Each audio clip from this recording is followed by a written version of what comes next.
Gente, agora eu fui falar sobre adoção no outro vídeo e me veio um questionamento muito interessante de um cristão sobre família. E no meio desses questionamentos, ele justificava dizendo que a família mudou, que a família tem novas configurações. Eu fiquei chocado e percebi uma coisa. Até os cristãos estão confundindo as coisas e deixando que os ensinamentos do mundo invadam a igreja, invadam o seu pensamento, e eles estão acreditando que a família foi redefinida.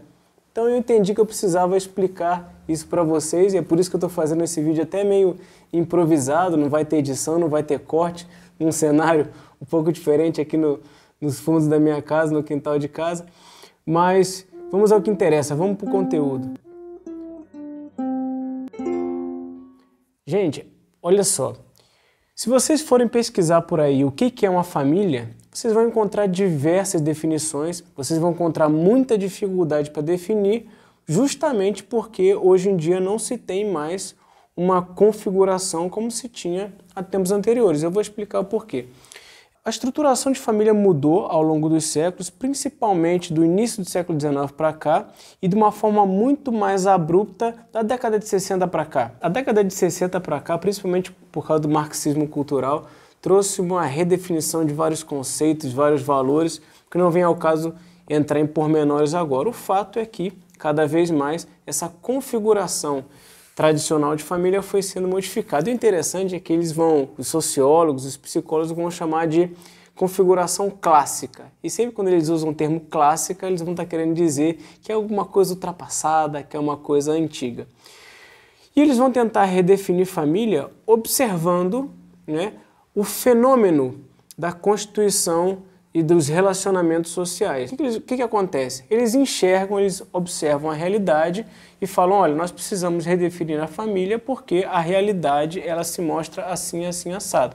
Então nós temos configurações com família só com o pai, só com a mãe, uma família que foi redefinida com até configurações complexas como amigos ou parentes, avós, famílias com união homoafetiva, então várias configurações diferentes que se formaram e essas pessoas hoje lutam pelo direito de serem consideradas como famílias. Essa é a realidade da população brasileira.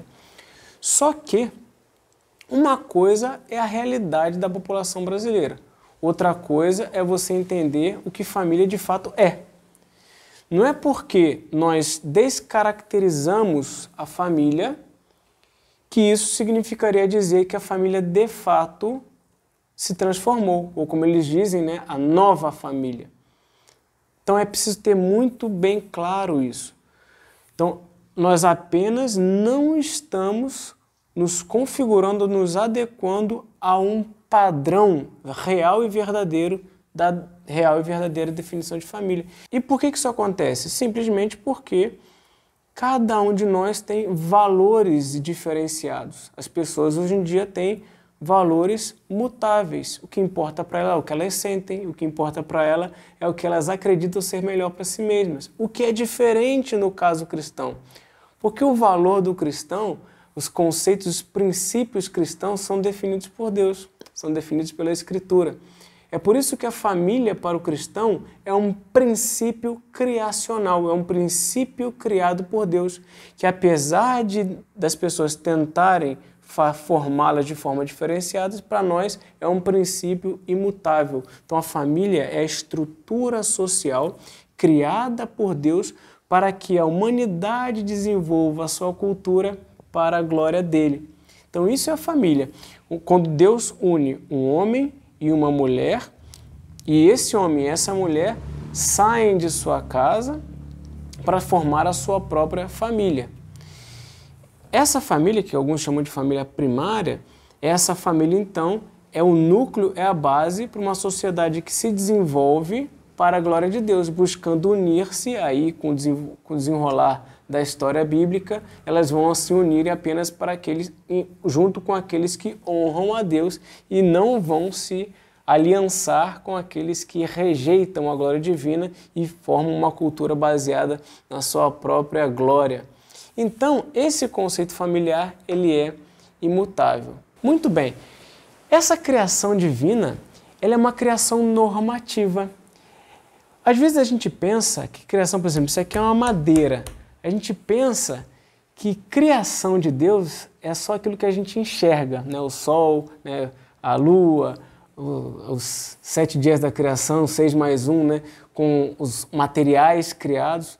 Mas a gente esquece que existem coisas imateriais ou metafísicas que também são criadas.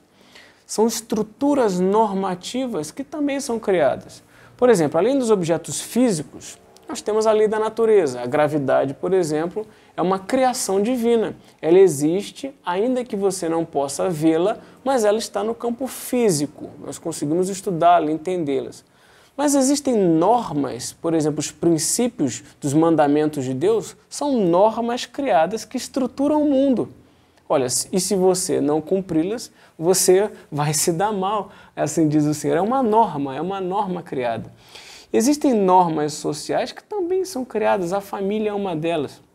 Então, a instituição familiar, a família é uma criação divina que estrutura a humanidade. É por isso que todo ser humano, por mais que tenha buscado rejeitar isso ao passar dos anos, se você for estudar os gregos, os mesopotâmios, os bárbaros, sempre você vai ver rebeldias e formas de relacionamento muito controversas. Vocês vão ver na história da humanidade o homem sempre buscando satisfazer a própria carne.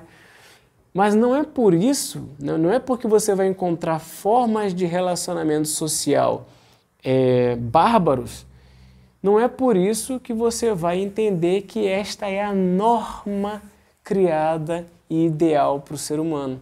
Mas isso sim, seria uma perversão daquilo que é o ideal. Mas ainda assim, mesmo rejeitando, mesmo se rebelando contra essa norma, ainda que em rebeldia, o ser humano ele sempre tende a voltar-se para esse desejo de constituir uma família, porque faz parte da sua essência, faz parte da essência humana. É por isso que se você vê, por exemplo, os movimentos sexistas, o que os movimentos sexistas eles lutam? Quais os direitos que eles lutam? Eles não lutam apenas para poder se relacionarem com as pessoas que eles quiserem. Eles não lutam apenas para fazerem sexo com o que eles quiserem.